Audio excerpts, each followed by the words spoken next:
what this is really about, it's like stepping into your truth.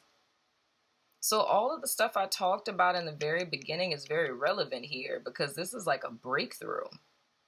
You know what I'm saying? So when I talked about surrendering to your belief in miracles, it's the belief in the miracle of yourself being restored and renewed through faith in truth, which is ironic because that was the motto for my Bible study group when I taught Bible study back in the day.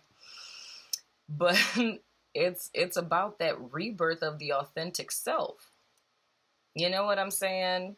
It's like taming the beast through love, not through aggression. You know what I'm saying? And I'm looking at this Two of Pentacles, and I'm seeing the two and how it looks like a little gateway here. And then I'm seeing Justice, and I see Justice as like almost like the masculine energy form of like the High Priestess, right? So it's almost making this manifest, like what is existing underneath it all. So it's almost like a reconciliation within the self. So it's not killing off the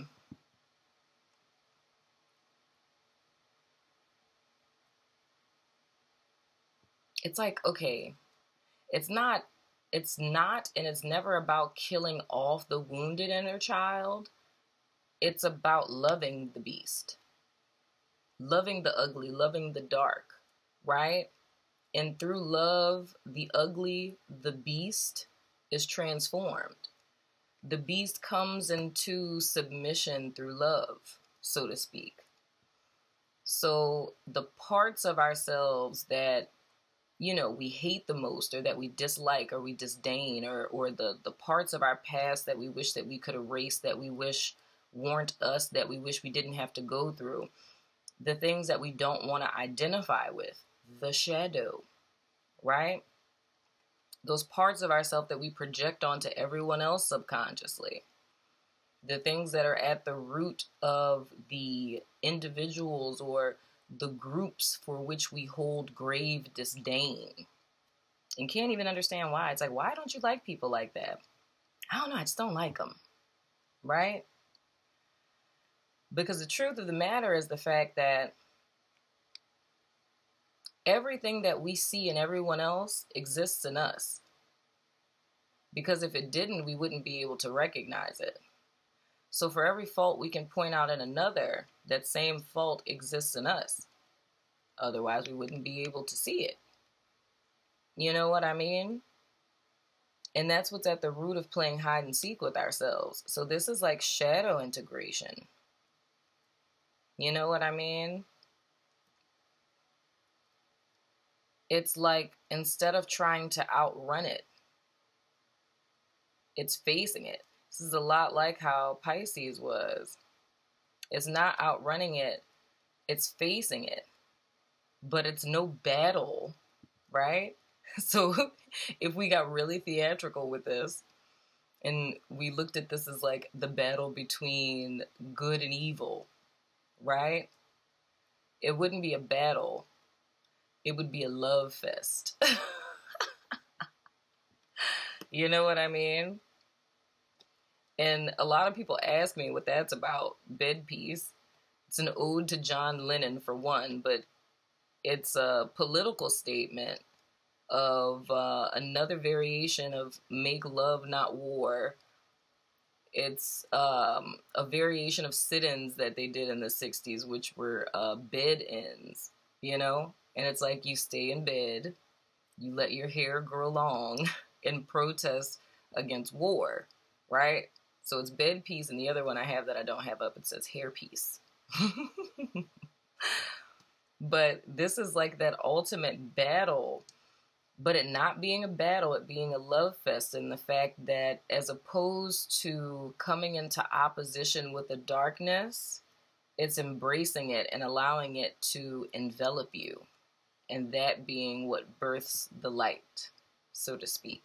Like another little cycle that's ending, which is so freaking beautiful. So with this, you can't choose wrong, regardless of what it is you've been grappling with. If you were afraid of making the wrong decision, It's like if you don't get backslapped back into another path, then just take that as you made the right decision. But with justice coming in, it's balancing everything out. You know what I'm saying? To get you to where it is you're supposed to be. And dude, this is so funny because I've been sensing this. I've said it in almost all of the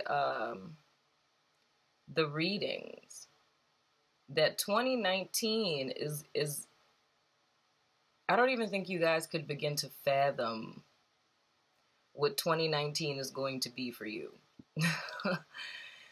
Because it's going to be so amazingly good. And I said before, it's going to be so life-altering that you guys are going to wake up in your lives, and I mean this for the whole collective. You guys are going to wake up in your lives, and you won't even recognize your own life. So it's like, I say it's the year of fruition. Everything, like just like this card, like you are about to reap everything you've ever sowed. And the reason why you became tired, and this is a lot like what I heard for Cancer as well, it's being soul tired because I put in so much time, energy, and effort to no avail, you know? And the desire to walk away is because I've done this for so long and nothing has ever come of it. I've tried to be optimistic. I've tried to be positive. I've tried to, you know, try to rationalize why it's never happened for me, you know? And that's at the root of the desire to walk away, right? But it's like now there's a marriage that's happening within, you know? It's almost the equivalent of like your higher self, so the whole self, being rebirthed in you, expressing itself through your personality, right? And it getting all of its just due, you know? And I talked about that. I can't remember what video it was. I really have a lot of stuff I need to post. But I talked about that. I think that might have been Virgo's video from last month. But it's just you drawing things to you at your authentic frequency, if that makes sense. So the authentic self that was hidden and made to think it was the shadow, right? And that's really what the battle's about. It's about seeing the truth. It's the authentic self from whatever wound all of us experienced in childhood. The person that we shrouded in shame and locked away, and the false self that we built up and that we most often exist as until this present day. It's the realization that the false self has been thinking it ran the show, but it's coming to the realization that the shadow is the true authentic self and needs to be embraced, right? The moment that happens, you integrate, you become one, and you manifest everything that you ever dreamed of without lifting a finger. It just lets me know the whole little synchronicity thing going on here. Like, we're in the right place. It's about to get real, people. I just need you to believe that miracles are possible, because you're about to see more miracles that I think you may have ever seen in your time in this particular incarnation. But this card is about ascending to a higher state of being. This is, you looking back at this is like trash. I'm just being real. All of this hard work and effort, that's why I was saying that whole thing of like being married for 3 months, because it's kind of like, yeah, it's just 3 months. It's really not that much of a loss, you know? But this is not even caring. And it takes so much courage and #strength to do what the person does in the Eight of Cups. Because it says, I don't care about how much time, energy, or effort I invested into this. The reason why it's so easy to leave it behind is because they know this is no longer in alignment with them. And they're going out in search of something better. But the beautiful thing about this is it's not really a search because they're being guided. You know what I'm saying? So I'm not going out in hopes of maybe, quite possibly, if I'm lucky, getting something getting something better. It's knowing without the shadow of a doubt that they're going to something better. And the reason why is because they're attuned and they're in alignment and they're being led, right? So all of these things to them no longer have value. It doesn't matter the time and energy that went into them. They know that what they're going to is so much greater than what they left behind that it literally, not saying in a literal sense that, like, you know, whatever it is you leave behind, not saying that they're trash, literally, but, you know, figure of speech here, right? So they're being called to a higher state of being, something that has more value, right? Now notice this is a Cups card, right? This is the Pentacles. So this is leaving the tangible, right? So this is living in the 3D, being concerned with, you know, external types of things, success and money and accolades and things of the sort, right? Having this huge realization of someone's truth about who they are, them now attuning to this energy of abundance, and now taking the physical steps to go in the direction of that. So now all of these things they hold no weight. So it's like they're making the steps, moving on to higher heights in a greater state of being.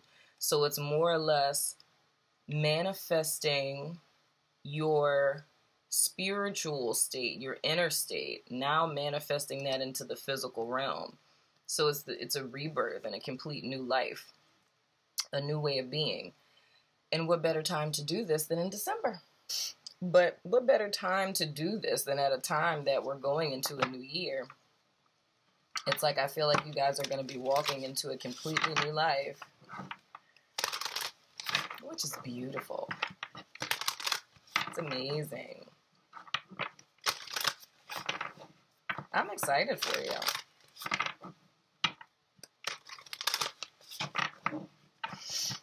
I like how, to go back and watch this is so funny. I think it's hilarious how it's coming out of my mouth. So just like, oh, you know, you're just going to completely transform, you know. But it's like, this is so heavy and so serious, but it's even funny to me at the fact that it's coming out so monotone. It's like, yeah, so you're going to be a higher version of yourself, you know. Your entire life's going to change, you know. You're going to see the miraculous made manifest on earth, you know. But, yeah, so that's life. So, there could be some healing that could happen here. Either it's going to be when the shift happens for you. It's you seeing things that your family members have said in a different light. Or it's you having the courage to speak to family members about, you know, what you've experienced with no expectations. And I always give that forewarning because a lot of times we go to speak to people in hopes that they'll validate things that we feel like we're at the root of a lot of negative experiences in our life. And sometimes people don't want to face their own truth and they end up invalidating us, you know?